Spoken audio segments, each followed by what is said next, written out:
morning, everybody. This is Jordan Tremaine, your host, and welcome to the Perspective Podcast, where we explore new thoughts, connect ideas, and offer perspectives that may change the way you think about a thing or two. And today, we're talking about LAP.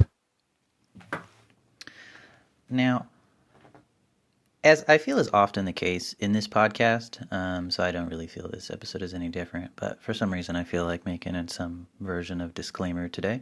I'm going to take a word, LAP, L-A-P, and use it in a way that I think is technically right as far as the different definitions of the word goes, and it's going to help me expand the concept I'm trying to share with you guys, but I would say it's not a colloquial use or not a popular use of the term, so it may sound a little strange, but bear with me. I think once we get to the end, it'll make a lot of sense. And yeah. So welcome. Thank you guys for dropping by. I hope that today's concept gets you thinking a little bit. Maybe it allows you to have a good conversation or understand things in a different way or make a choice about how you understand things depending on what you get from this podcast, because I think that's kind of part of what I'm trying to offer here. But we're going to dive right into it. So people have minds, and like we can touch, we can taste, we can smell, we can see, we can hear. I think that's the fifth one. And our minds grow over time, and not like they get larger, but they grow in complexity. We learn new things, we build connections, we sever connections, we unlearn things. The way our mind grows in complexity over time is something that's kind of an abstract idea, but I think we can all agree that that's something that makes sense, hopefully. And the ability for your mind to grow, it has to accept things into itself. It has to learn something. It has to acquire something and put it somewhere. Even if that new thing is like, oh, I learned that this isn't so good, so I got to stop doing that. Or I learned that this methodology isn't so good, so I got to stop thinking that way. Even if the process you're going through is unlearning or deleting information off your hard drive or your mind, like that still came from you learning something new. So what I'm trying to put forth in today's episode is that your ability to learn something or to induct something into your mind or your being, however you want to call it, to some extent it involves your ability to connect what you already have in your mind to the new piece of information. So if you want to let the new piece of information on board into the ship of your mind, then it has to come on board and it has to be in relation to other things that are in your mind. If it's not in relation to other things in your mind, or maybe a better way to put it is the extent to which it is in relation to other things in your mind, the extent to which you connect it to other things in your mind is basically the depth of your understanding of that concept. And not saying like just because you can connect it, you understand it deeply. But I think one of the metrics you can use to help you with understanding is, does it relate to other things? I think when you can start drawing connections where you're like, oh, this is kind of like how in this other field that seems unrelated, it's the same thing, and you start getting like the kind of the spirit of the concept, it's connecting with different ideas in your head. A lot of times when I think of concepts, it connects to, for some reason, how a bicycle works. That's one of the prevailing metaphors in my head. And or like in Forrest Gump, where Forrest Gump says, life is like a box of chocolates. And so in his mind, he has this concept of a box of chocolates, and he connects that to his concept of life. And that deepens his understanding, and that helps make it useful because it's connected to stuff in his life that he uses, like chocolates. So if you can't really connect it to anything in your mind, if the concept is so foreign that it doesn't have anybody to share experience with inside your mind, if it can't really hold hands with any other concept in your mind, I would say oftentimes it's rejected. And I think that's, we can all feel that. Sometimes we hear things that are from a field that's a little too foreign to us. So we hear stuff that just sounds like way far out there or too abstract, or maybe it's too complex. Maybe we don't have the prerequisite knowledge to really appreciate something. Maybe it contradicts our beliefs, or it contradicts things we already know, and we feel the need to protect the things we know. But if it can't connect, if it can't come in and it's not welcome to stay, it probably has to leave. And so it's kind of like a guest in your house. If the guest in your house has nowhere to sit, he has nothing to eat, he can't go to the bathroom, he has to just stand there and not interact with anything, he's probably going to leave. But if he feels comfortable, if he's part of the family, if he's welcome to stay, then he's probably more likely to stay. And so oftentimes if you can't integrate a concept into the other parts of your head, it'll get rejected, or possibly it can get connected incorrectly, where we make associations, like we're trying to be hospitable, we're trying to welcome this thought in, we're trying to give somebody the benefit of the doubt, and we can do that so hard that we end up not giving the concept the connections it needs, where maybe life isn't like a box of chocolates, but we say that because we want to say we understand. That has something to do, I think that might bend back into that series I did on logic aliasing, in case you guys want to listen to that. I feel like I'm going to say a lot of things in reference to that, because that was like, I think that was a good podcast, but that whole series up to system coupling I think is great. Those are previous episodes in Perspective, in case you want to listen to those. But so we have this idea where your mind is trying to take in new information and connect it to things that already exist in your head. Or if it can't connect it, it might reject it, or because it wants to connect so much, rather than rejecting, it might misconnect. It might plug in the wrong thing. And the connection, I think, is really important. I think to the extent that you can connect with a new idea, that you can relate it to other things in your mind, the more things that you can relate it to, I feel the more it sticks in your mind, the more you're comfortable with it, the more it's part of you.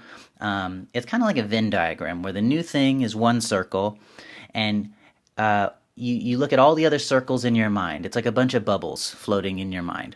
And all the circles that can come over the new idea, like a Venn diagram, and overlap, the overlap part is the extent to which they connect. And the more overlap you get, it's kind of like a different metaphor at the same time. We have the bubbles concept, like a chain link, where you have two links, and when they overlap, they're connected. And so the more you can connect to the idea, the stronger it's chained to your mind. And not to say it's like imprisoned there, but it's connected in a way that's solid. And this overlap, I'm calling lap. And I think we will understand that, why I didn't just use the word overlap in the minute. Hopefully I don't forget midway through the concept and be like, oh, maybe you should have just called it overlap. But anyways, there is sometimes, before we get too much into that, sometimes there really is a brand new concept in your mind. And a little bit before I was saying, like, it'll be rejected or it'll be incorrectly absorbed. I think that depending on who you are and how open-minded you are, how willing you are to change your mind, I think, like, to the extent that a concept is truly novel to you, that it's truly new, that it doesn't connect with your life's experience, it doesn't remind you of any movies you saw, it doesn't have any, it's totally foreign to you. And that can happen sometimes. Like, I don't know. I feel like for some people, when the internet came out, that was like blowing people's minds. Like, what is going on? Or the concept of a cell phone. Like, that's so, like, if you tried to explain a cell phone to somebody from the 1800s, that might be like this amazingly new thing that they don't have anything in their mind that can help them integrate it. But in the case of you get new information like this, I think you go through this experience where your mind has different paths it can go down. And I don't know if a person can consciously choose or force your mind to go down a certain path. I'm not here to discuss that right now. I'm saying I've thought of three possibilities where the first one is your mind can expand, your world can expand to accept that new idea, even if right now we don't have any solid connections with it. Maybe we can expand enough and give it room to kind of sit there, and maybe over time we'll build connections. And I think that's kind of like the soup concept, where you chop up a bunch of stuff and you put it in the pot. And just because you put it in the pot, just because you let the new idea in, doesn't mean the soup's ready. Like, you got to cook it and let it simmer, and it'll change a little bit and grow and mature, and the flavors are meld and connect. And then you'll get that connection, and then the soup will taste good. So sometimes it expands your world, and I feel like after that there may be some like existential crisis, or you may have to have some new thoughts or reformat some stuff so that you can accept it and connect it. Another possibility is that it can change the form of things in your head to facilitate a connection. So sometimes you learn a new piece of information, and maybe the new piece of information changes other things in your head or makes you believe different things. And so maybe in order to accommodate the new piece of information, if you feel it's valid or you think you should accept it, you have to break old connections to make room for it. So it's like kind of maybe if you bought a new car, maybe you have to sell your old car so that you can have room in your garage for it. And that may take some time. And so the new car may not really have a spot in your house yet because you're preparing one, even though you know the new car is a good thing and you need to put it in your house. Maybe sometimes, like an extreme example I would think is like maybe you grew up in a place that you thought was cool, everybody there you loved, it was a community that was very homogenous, and then you go out into not the real world, but like the bigger, larger world, and you learn some things, like maybe the way your community wasn't so healthy, or maybe they treated certain groups of people not the best. And you didn't realize that because when you were growing up, that was all you knew, but maybe you learned something newer as you got older. And it may take some time for you to sell that used car of your old habits, of your old beliefs. And it may be very hard because those habits and beliefs can be connected to things like your sense of family and your sense of community and your sense of your memories of your childhood. And you may have to go back into your childhood and say, like, I thought that was a good memory, but that was bad because we did some bad stuff to some people. So that it can be hard to do that. But I think that's a possibility where you can have to change up your mind and like renew your mind in order to facilitate the new connections or put the new car in the garage. And then I think the third thing, if you don't reject it, so there's four things. There's like the outright rejection of it. The fourth thing is that you may not be able to accept the concept or understand the concept, but you realize that it exists. And so you have the concept somewhere in your mind as existing, but really it doesn't go past that. And like, I think a good example of that is like a magic trick that you don't understand. And it doesn't really connect like how it works or what's going on, but you realize that it happened. You watched it happen. It was amazing. It was cool. You might tell people about it, but it doesn't like help you be a better person or navigate the world any better because you have like no way to connect to it at right now. Like maybe you learn how it works later or you think about it later or whatever, but like there's stuff like that where it's like so out there, so disconnected from your regular experience.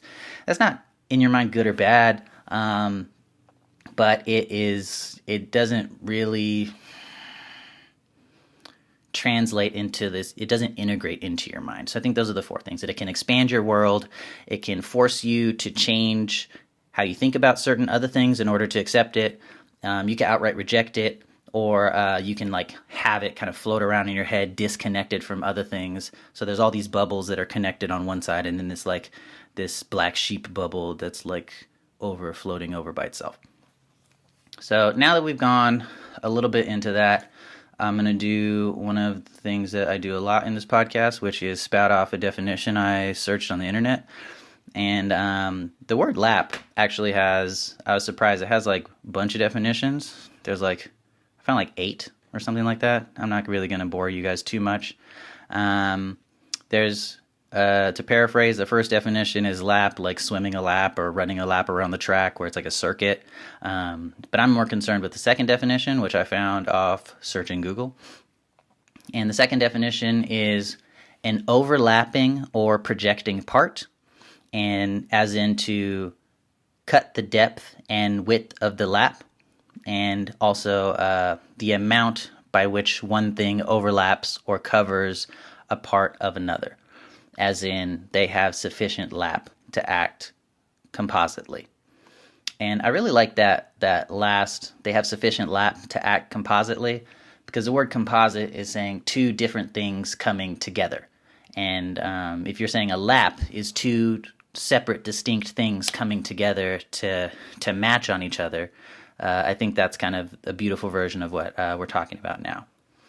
And then side note, bonus for y'all that build stuff, if you're a welder or carpenter or whatnot, there is the idea of laps as like in welding, there's like butt welds and other type of welds, but there's something called a lap weld, and then in like woodworking, there's called like a lap joint, and it's like when you take two flat things and you put them on top of each other, then that's a lap joint. And usually when you make a lap joint or a lap weld, the two things are not 100% on top of each other. So it's more like a Venn diagram where they're only on top of each other a little bit, and then the other part is kind of exposed. So if you looked at it from the side, it'd look kind of like a S or a Z rather than like two blocks coming on top of each other to make a rectangle. And so that's the idea of the carpentry and the welding stuff in my mind, is why I went more with the word lap instead of overlap.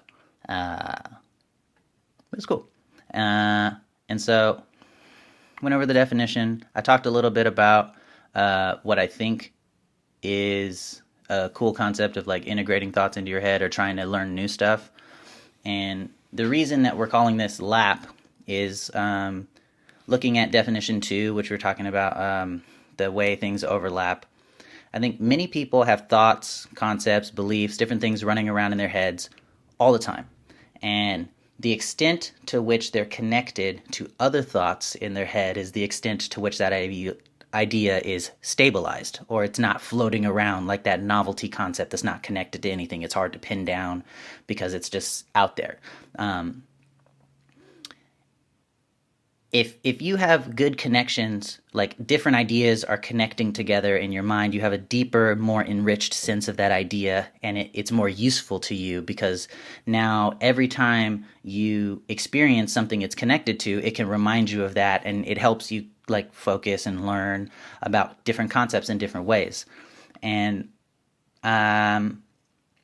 this is something that I've experienced, and I've had some conversations about it with different people. And I think in many cases, like in any one person's mind, myself included, there are conflicts between different ideas, there are redundancies, and there's all this stuff in your head that doesn't make sense. I definitely got to do a podcast on like how jacked up everybody's mind is. But a lot of times we allow our minds to, or it's not necessarily we allow it, but we don't really think our minds are that jacked up because we've never been in a position, like we've never been in a rock and a hard place type of position with certain ideas that are conflicting, where it exposes the fact that those ideas are conflicting. And so we can run 30 years with a super conflicting idea, like that person that lived in the small town and learned certain prejudices.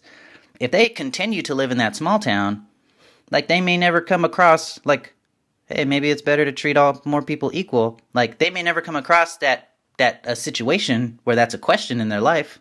So it's not a contradiction to them because it hasn't been exposed by reality. I think a lot of times we build these contradictions or these redundancies in our heads, and they're all good and well until the reality check gets cashed, until we have to actually experience or live out what we think we believe. And it turns out to be more complicated because we're not sure what we believe. Maybe we believe more than one thing. Or maybe we thought we believed something, but it was very situational, and now that we're being forced to have a standard, because of the situation, it's not so simple. I think a really good one is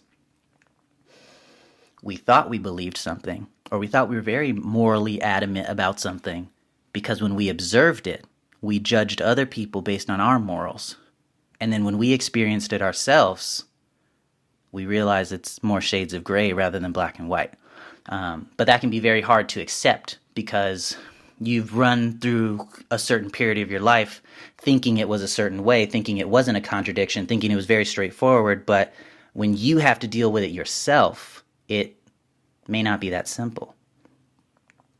And so I'm pointing out that this happens. I think this happens to everybody in different ways at different times for different things. But I think these inconsistencies, these conflicts, these redundancies that are just bouncing around in people's minds, they're very easy to manage if you can avoid situations that expose the contradiction, which I think is sometimes why people don't want to bring stuff up. And we have terms like the elephant in the room where like, yo, there's something up, but if I bring it up, then I'm going to have to go through that conflict resolution process. And I don't want to go through that. I had a hard time at work this week. My kids are acting up. My car broke down. I'm just going to not deal with that right now. And so sometimes we fall into that kind of thing, because it could be very difficult to go through that process and maybe understand you didn't do the best thing in the past. But I'm bringing this up because I think these contradictions and these inconsistencies and these redundancies,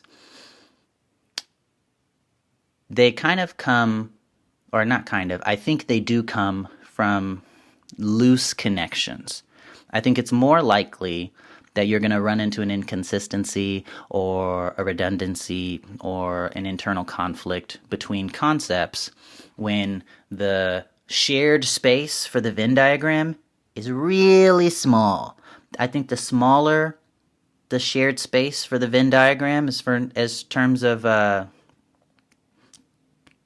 concepts connecting, it can lead us to thinking we have a very good grasp on something. We have a very good connection to an idea because technically it's connected, and we've never tested the connection, but it's never failed.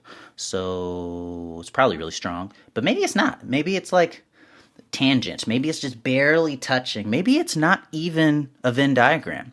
Maybe it's just two things that are tangent. Like they're touching. If you zoomed in really close, they're not overlapping, but maybe they're just touching. But hey, we've never tested this before, so hey, it's worked out so far. Why would we change anything? We've always done it this way. And so, where am I?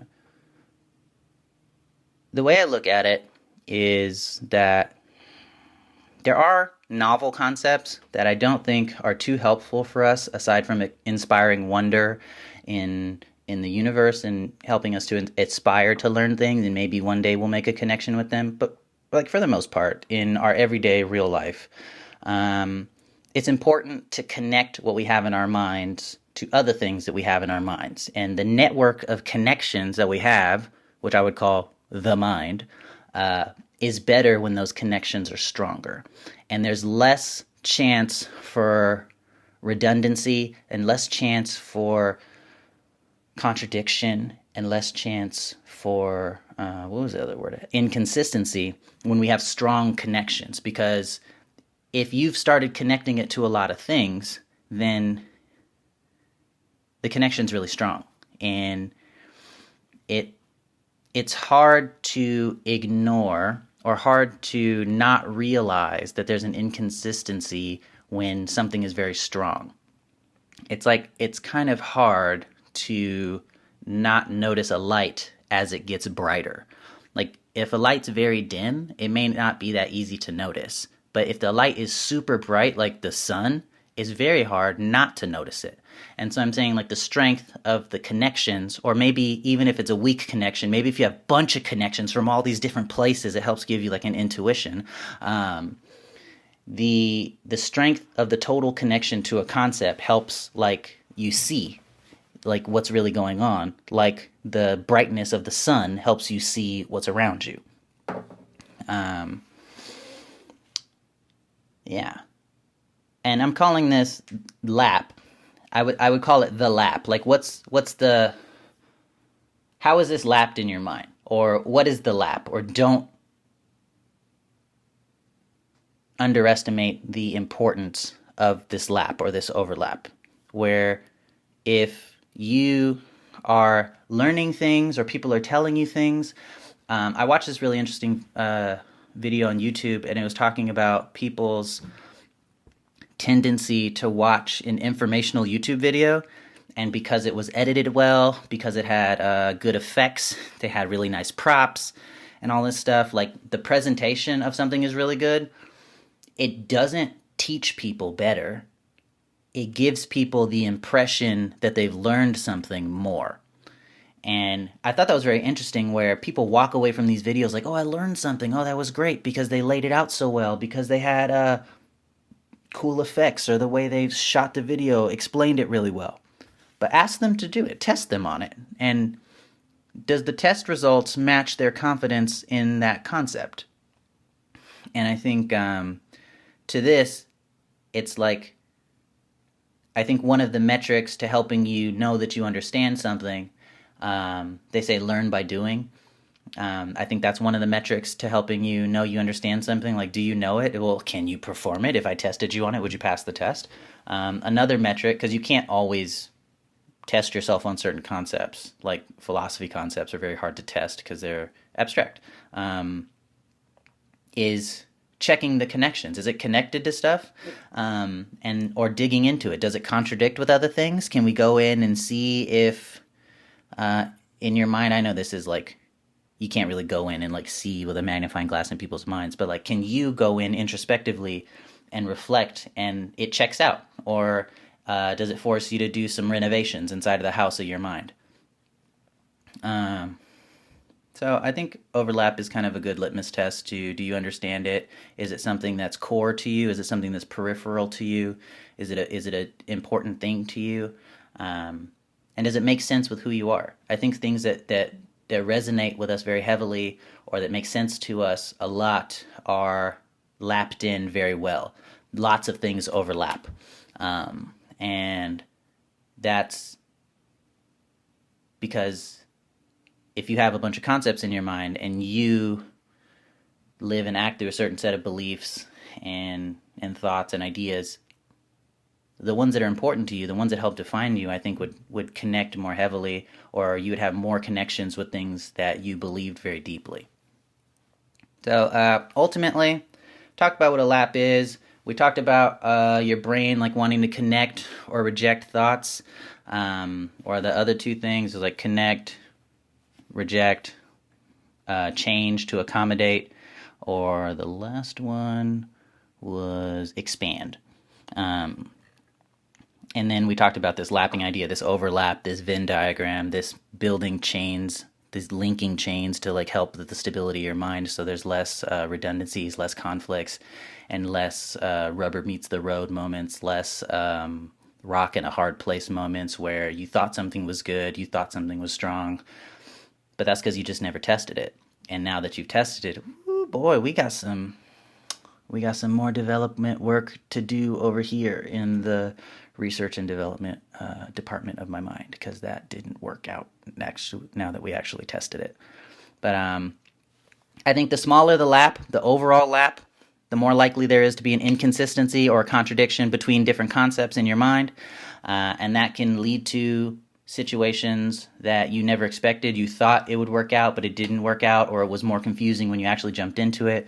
And because of this, I think that making effort to create strong connections in favor of loose connections, or to try and connect something to as many things as you can, not only helps you remember it, helps make it useful, helps make it a connection for other things in the future, but it can lead to having a more stable mind. And I'm not saying people that make loose connections are crazy, or that